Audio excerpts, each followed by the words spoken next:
कैसे हैं साहब? आशा करते हैं अच्छे होंगे। आज की वीडियो आपको बहुत ज़्यादा पसंद आने वाली है क्योंकि जैसा कि हमने आपको पिछली क्लास में बताया था कि हम अभी प्रैक्टिकल क्लास के बाद इसकी फर्स्ट थ्योरी क्लास की वीडियो जो है आपके सामने लाने वाले हैं। तो आज हम इस थ्योरी क्लास की वीडियो में बात करने वाले हैं कंप्यूटर के बारे में। मतलब कंप्यूटर जैसे क्या होता है, कंप्यूटर का परिचय क्या है, कंप्यूटर का जो विकास का इतिहास होता है वो क्या होता है, और एक तरह से कहा जाए जैसे कंप्यूटर की जनरेशन होती है, पीढ़ियाँ होती है, तो वो कंप्यूटर की पीढ़ियाँ कैसे होती है, किस तरह से डिफ़ाइन होती है। कई लोग कन्फ्यूज़ होते हैं कि कंप्यूटर की पीढ़ियों को कैसे याद किया जाए, क्या किया जाए। तो परेशान होने की ज़रूरत नहीं है। हम इसको बहुत जल्दी जो है आपको इसके बारे में जो बुक्स वगैरह भी है तो हम वो भी आपको प्रोवाइड करा देंगे कि अगर आपको कंप्यूटर के बारे में एक तरह से कहा जाए बेसिक नॉलेज अगर आपको चाहिए है तो आप कौन सी बुक परचेज़ करना जो है आपके लिए ठीक रहेगा।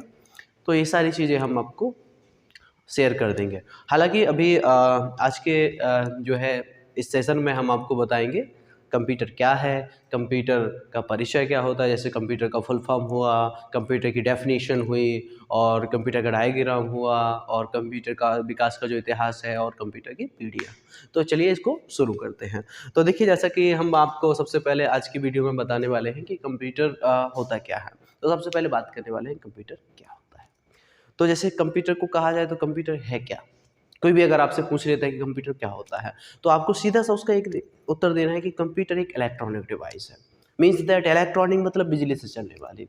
अब बिजली तो आप सभी जानती हैं, जैसे कि ऐसा कोई यंत्र जैसे मान लो ये मार्कर है, उदाहरण देता हूँ। अब ये क्या ये बिजली से अगर इसको हम बिजली से चलाएँगे तो ये इलेक्ट्रॉनिक हो जाएगा। लेकिन अगर हम इसे बिजली से नहीं चलाएँ तो इलेक्ट्रॉनिक नहीं है, सीधा-सा है। अगर ये घड़ी है तो ये इलेक्ट्रॉनिक इसमें सेल ज़रूर पड़ा हुआ है, बैटरी ज़रूर है, लेकिन ये फुली इलेक्ट्रॉनिक नहीं है। अब इलेक्ट्रॉनिक आपने स्मार्ट वॉच देखी होगी तो वो इलेक्ट्रॉनिक वॉच कहलाएगी। फ़ोन होते हैं, स्मार्टफ़ोन होते हैं, सारी चीज़ें जो होती हैं वो इलेक्ट्रॉनिक होती हैं, बिजली के माध्यम से चलते तो इलेक्ट्रॉनिक कहलाते हैं। ठीक है ना? जैसे आपका रोशनी हुआ, बल्ब हुआ, फ़ैन हुआ, तमाम चीज़ें हैं तो वो इलेक्ट्रॉनिक होती है मतलब बिजली से चलने वाली। तो वैसे ही कंप्यूटर भी है। तो कोई भी अगर आपसे साधारणतः पूछता है कि कंप्यूटर क्या है? तो कंप्यूटर एक इलेक्ट्रॉनिक डिवाइस है। ठीक है ना? कंप्यूटर एक इलेक्ट्रॉनिक डिवाइस है। और अब एक तरह से कहें कि कंप्यूटर एक इलेक्ट्रॉनिक डिवाइस है तो लेकिन इतना हमें अगर सामने वाला संतुष्ट नहीं हुआ तो फिर क्या करेंगे?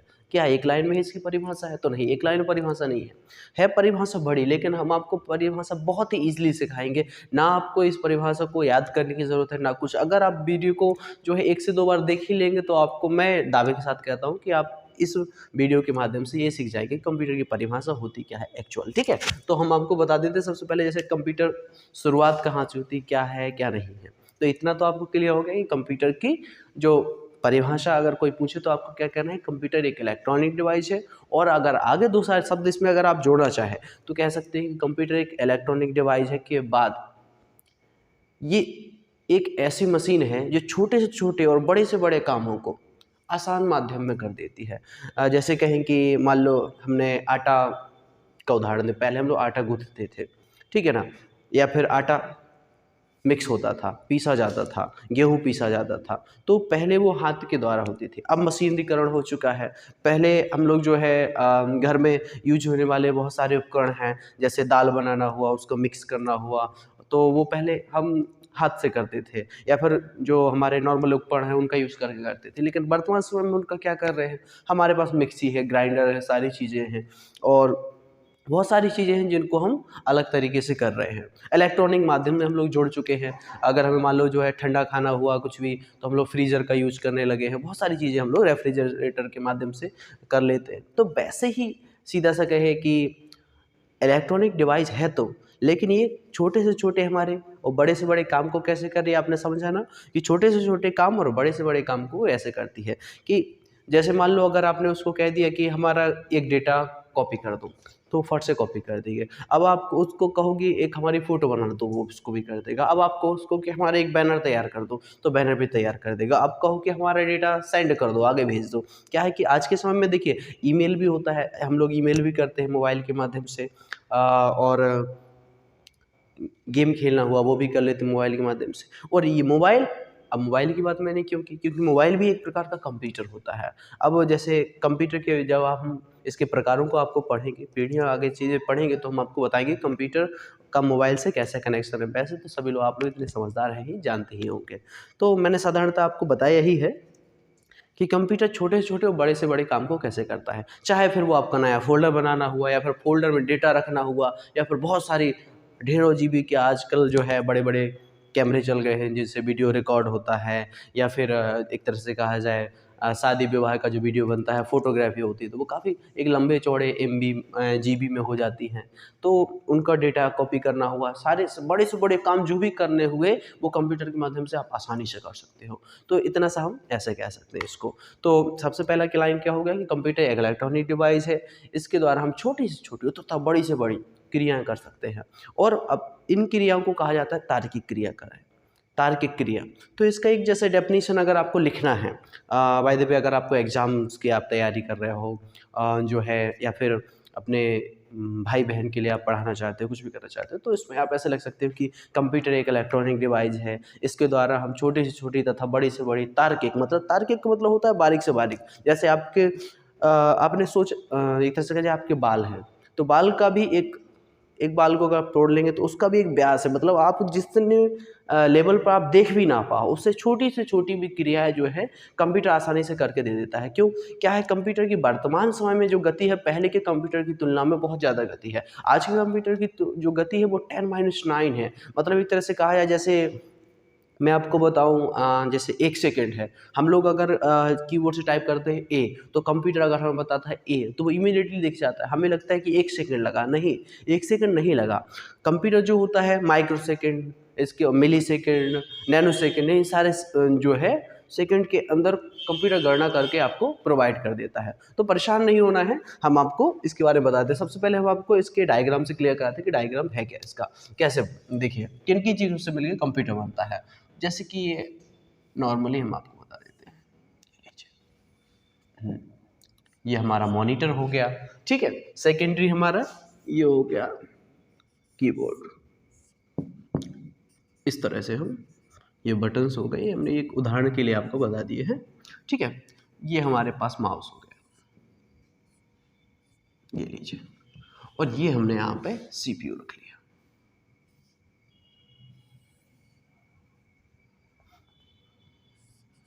ये लीजिए, इस तरह से कर देते हैं। यहाँ पे हमने कुछ पॉइंटिंग्स दे देते हैं जिनमें स्विच वगैरह रहेंगे। यहाँ ईयरफोन प्लग्स दे देते हैं, कुछ और स्विच दे देते हैं। यहाँ पर हम डिवाइडर रखेंगे और यहाँ पर दे देते हैं इसका पावर बटन। ज़्यादा कुछ नहीं रखेंगे और पावर बटन ये है।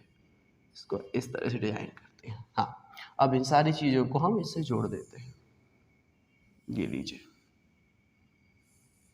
तो देखा आपने कंप्यूटर का जो डायग्राम होता है वो भी बनाना आसान है। अब जैसे इसको आप यहाँ पे फिल वगैरह कर लीजिएगा ऐसे, तो ज़्यादा टाइम भी नहीं लगेगा इसमें, मैं कर देता हूँ। देखिए, बहुत से बच्चे होते हैं वो कहते हैं कि कंप्यूटर का डायग्राम कैसे बनाएं, कठिन है, ये है वो है। तो परेशान होने की ज़रूरत नहीं, कंप्यूटर का डायग्राम बनाना और उसके बारे में लिखना एग्ज़ाम्स में, तो ये बहुत आसान है। आप अपने घर पे जो है छोटे-छोटे बच्चों को भी ये सारी चीज़ें आसानी से बता सकते हो कि कंप्यूटर जैसी चीज़ों को अगर सीखना है तो इनको एक आप लॉजिकली बात करें तो पढ़ाई को आप बोरिंग ज़रूर है, लेकिन अगर आप उसे इंटरेस्टिंग बनाना चाहते हैं तो क्या होता है, जैसे बच्चे लोग मूवी वगैरह देखना पसंद करते हैं तो उसके माध्यम से वो देखते हैं, तो वैसे आप इसके माध्यम से भी इसको देख सकते हो कि जो है जैसे बच्चा पढ़ने में मन नहीं लग रहा है, आप कंप्यूटर की बुक दोगे तो उसको पढ़ेगा नहीं, लेकिन आप कहोगे लो बेटा मोबाइल चला लो और उससे वीडियो देख सकते हो, तो ये ऐसे आप देख सकते हो। तो ये हो गया हमारा कंप्यूटर। अब कंप्यूटर में क्या क्या है देखिए, ये हो गया हमारा मॉनिटर, लीजिए, और ये हो गया हमारा माउस, ये लीजिए, ये मॉनिटर, ये माउस, और ये हो गया हमारा कीबोर्ड, ये लीजिए। इसके बाद ये हमारा सीपीयू है। हाँ,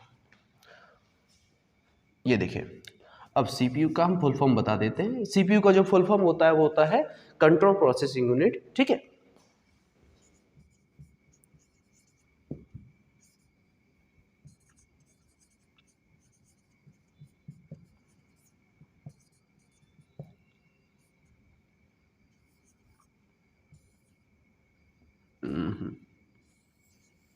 ये लीजिए, हमने आपको ये भी बता दिया। अब देखिए मॉनिटर जो होता है, कीबोर्ड होता है, माउस होता है इसमें, और सीपीयू होता है। इसके अलावा हमारे कंप्यूटर के डायग्राम में ज़्यादा कुछ होता नहीं है। तो सबसे पहले हम आपको बताएं जैसे मॉनिटर होता है। अब मॉनिटर का कंप्यूटर में क्या काम होता है? मॉनिटर का काम जैसे आपने कहा कि कंप्यूटर में जो प्रक्रियाएं होती हैं वो इनपुट और आउटपुट की प्रोसेस पे चलती हैं। कंप्यूटर में जब तक हम कोई भी डेटा या सूचना है जब तक हम प्रविष्ट नहीं करेंगे, तो जब तक हम कोई किसी प्रकार से इनपुट नहीं देंगे तब तक हमें कंप्यूटर से आउटपुट भी प्राप्त नहीं होगा। तो इसको करने के लिए आपको सीधा सा है, इनपुट के लिए आउटपुट की ज़रूरत है, और आउटपुट अगर आपको देखना है किसी भी चीज़ का तो बिना इनपुट के आप आउटपुट देख नहीं पाओगे। तो इन सारी चीज़ों को, जैसे कि इसमें ये है आपकी मॉनिटर, तो मॉनिटर कंप्यूटर के अंतर्गत आउटपुट का काम करती है। सेकेंडरी हमारा माउस है, माउस इनपुट का काम करता है। अब ये इनपुट आउटपुट है क्या? जब हम इसकी डेफिनेशन पढ़ेंगे तो हम इन चीज़ों को समझ पाएंगे, लेकिन आपको बेसिकली अगर हम इसके बारे में जानने को कहें तो कैसे समझेंगे आप? इनपुट का मतलब होता है जब भी हमें कंप्यूटर में कोई भी चीज़ अंदर डालनी हो तो उसको इनपुट कहते हैं। ये बिल्कुल ईजिली भाषा में है। मतलब कंप्यूटर में जब हमें कोई भी चीज़ अंदर डालनी हो तो क्या हो गया, वो इनपुट हो गया। और जब हमें उससे कोई चीज़ प्राप्त करनी हो, जैसे हमने मान लो कंप्यूटर में टाइप किया, हमने यहाँ से टाइप कर दिया ए। अगर हमने जो एक अल्फ़ाबेट इससे टाइप कर दिया है तो ये हमें कंप्यूटर पे कैसे दिखेगा कि हमें ए हो गया। मान लो अगर हमने मॉनिटर को हटा दिया तो हमें अगर देखना है कि कंप्यूटर पर ए लिखा गया है तो ये नहीं दिखाई देगा। क्यों? क्योंकि आपके पास यूनिट इनपुट वाली तो है लेकिन आउटपुट के लिए आपके पास कोई भी सोर्स नहीं है। तो इनपुट और आउटपुट दोनों काम करेंगे। अब बोलो कि जैसे अगर कीबोर्ड है, माउस है, ये दोनों क्या कर रहे हैं? इनपुट का काम। मॉनिटर क्या कर रहा है? आउटपुट का काम। तो फिर इसका काम क्या है? अब इसका काम क्या है? मतलब सीपीयू। सीपीयू का जो काम होता है, सीपीयू का मेन काम होता है प्रोसेसिंग करना। प्रोसेसिंग का मतलब होता है गणना करना। आप गणना किस चीज़ की करना? जैसे आपने कोई भी चीज़ उसको इनपुट करा दी, इसी से हम एग्जांपल लेते हैं। ए को आपने क्या कर दिया? इनपुट कर दिया, ए टाइप कर दिया कीबोर्ड से। अब वो डायरेक्टली आपको स्क्रीन पर दिख तो गया ये, लेकिन ये कैसे दिखा? तो कंप्यूटर ने सबसे पहले उसकी प्रोसेस कैसे की? कीबोर्ड से आपका ये डेटा कहाँ गया? सीपीयू में। सीपीयू ने उसको अपने अंदर लिया और डायरेक्टली सीधे मॉनिटर को प्रोवाइड कर दिया प्रोसेस करके। अब ये प्रोसेसिंग में डायरेक्टली नहीं है कि अब डायरेक्ट सीधे सीपीयू में जाता है और प्रोसेस होने के बाद सीधे पहुंच जाती है। तो जो प्रोसेस होती है उसके भी चरण होते हैं, CU, MU, ALU, इनको भी पढ़ना है आपको। इनपुट होता है, फिर CU कैसे काम करता है, ALU कैसे काम करता है, और जो है MU कैसे काम करता है, मेमोरी यूनिट जिसको हम कहते हैं, अर्थमेटिक लॉजिक यूनिट ऐसे काम करती है। ये सारी चीज़ें हम आपको इसके आगे वीडियो में जो है पढ़ाएंगे, तो परेशान होने की ज़रूरत नहीं है। हमने साधारणतः आपको क्या बता दिया? इनपुट का मतलब होता है कंप्यूटर में कोई भी चीज़ एंटर कराना, मतलब प्रविष्ट कराना। जब हम कंप्यूटर में कोई भी चीज़ डेटा, निर्देश, सूचना आदि डालते हैं तो वो इनपुट हो गया, और कंप्यूटर से जब हमें कोई भी चीज़ प्राप्त होती है तो वो आउटपुट हो गया। और इनपुट के लिए यहाँ पे कंप्यूटर जो बनाया गया है उसमें यूज किया गया है कीबोर्ड और माउस का। हाँ, कीबोर्ड का अधिकतम यूज होता है और माउस का भी यूज होता है, लेकिन माउस कीबोर्ड के बाद आया, पहले नहीं आया। जब स्टार्टिंग में क्या था कि जो है कंप्यूटर का आविष्कार वगैरह हुए तो वो सबसे पहले कंप्यूटर के साथ कीबोर्ड आया था, माउस नहीं आया था। माउस का चलन जो है अभी हाल ही में चला है। इसके साथ ही एक चीज़ और बता दें हम आपको कि जो आपका मॉनिटर है इसका काम क्या है? आउटपुट करना। कीबोर्ड का काम क्या है? इनपुट करना। माउस से भी इनपुट होता है। और फिर है हमारा सीपीयू। सीपीयू का काम क्या है? प्रोसेसिंग करना। तो सारी चीज़ क्लियर हो गई। मैं इसको इस तरफ भी लिख देता हूँ। देखिए, मॉनिटर। मॉनिटर का काम क्या है? आउटपुट देना। कीबोर्ड का काम क्या है? कीबोर्ड का काम है इनपुट करना। माउस का काम क्या है? माउस का काम भी इनपुट करना है। इनपुट करना मतलब जो है इसमें अंदर डाला, प्रविष्ट करना। तो ये भी हो गया। फिर बचा हमारे पास सीपीयू। तो सीपीयू का काम क्या है? सीपीयू का काम है प्रोसेसिंग करना। इसका काम प्रोसेस है। तो इस तरह से आप इस चीज़ को देख सकते हो। तो ये हुआ हमारा एक छोटा सा जानकारी किस बारे में कि कंप्यूटर क्या होता है, उसका डायग्राम कैसे होता है, किन किन चीज़ों से मिलकर कंप्यूटर का निर्माण होता है, ये सारी चीज़ें। तो यहाँ तक आशा है आपको क्लियर होगा। नेक्स्ट हम इसके बारे में फिर बात करने वाले हैं कि कंप्यूटर कि अब जैसे मान लो एक चीज़ और क्लियर करा दें आपको कि कंप्यूटर की अब इसी से मिलकर आप डेफिनेशन बना सकते हो कि कंप्यूटर क्या है, इलेक्ट्रॉनिक डिवाइस है। अब ये बिना इलेक्ट्रॉनिक माध्यम से तो चलेगी नहीं, ठीक है ना। कंप्यूटर क्या है, एक सबसे पहले इलेक्ट्रॉनिक डिवाइस है। तो इलेक्ट्रॉनिक डिवाइस मतलब बिजली से चलने वाली। और दूसरी लाइन हम आपको इसमें क्या जोड़ देनी है कि यह है छोटी से छोटी और बड़ी से बड़ी तार्किक क्रियाकलाप। तार्किक का मतलब होता है बारीक से बारीक, जिनको आप समझ भी नहीं सकते, आपके सोचने से पहले कंप्यूटर उसको उत्तर दे देता है, उनको कहते हैं तार्किक क्रियाकलाप। तो ऐसा भी कर सकते हैं। तो इसको डेफिनेशन अगर बनानी है तो कैसे बनेगी कि कंप्यूटर एक इलेक्ट्रॉनिक डिवाइस है जो छोटी से छोटी और बड़ी से बड़ी तार्किक क्रियाकलापों को क्या कर देती है, संपन्न कर देती है। मतलब काम आपका करके दे देगी, जो आप उसको इनपुट दोगे वो आउटपुट करके दे देगी। अब आगे और लाइन में हम पर क्या लिख सकते हैं, एक चीज और लिख सकते हैं, यह डेटा को इनपुट के रूप में लेता है, प्रोसेस करता है और आउटपुट हमें मॉनिटर पर प्रदान करता है और जरूरत पड़ने के अनुसार मेमोरी में सेव भी करता है। तो ये इसकी परिभाषा बन गई। मतलब एक लाइन में अगर कहें तो क्या होगी, कंप्यूटर एक इलेक्ट्रॉनिक डिवाइस है, इसके द्वारा हम छोटी से छोटी तथा बड़ी से बड़ी तार्किक क्रियाकलापों को संपन्न कर सकते हैं। डेटा को सबसे पहले कंप्यूटर क्या करता है, इनपुट के रूप में लेता है, प्रोसेस करता है और आउटपुट प्रदान करता है। और लास्ट में क्या है, एक चीज और जोड़नी है आपको कि जरूरत पड़ने पर स्टोर भी करता है। जैसे कि मान लो हमने कोई फाइल बनाई और उसको हमें सेव करना है, तो ऐसा, ठीक है। तो ये सारी चीजें क्लियर हो गई, आशा करता हूँ यहाँ तक क्लियर हो गया। मैं इसको रैप अप कर देता हूँ, आप लोग लिख लीजिए।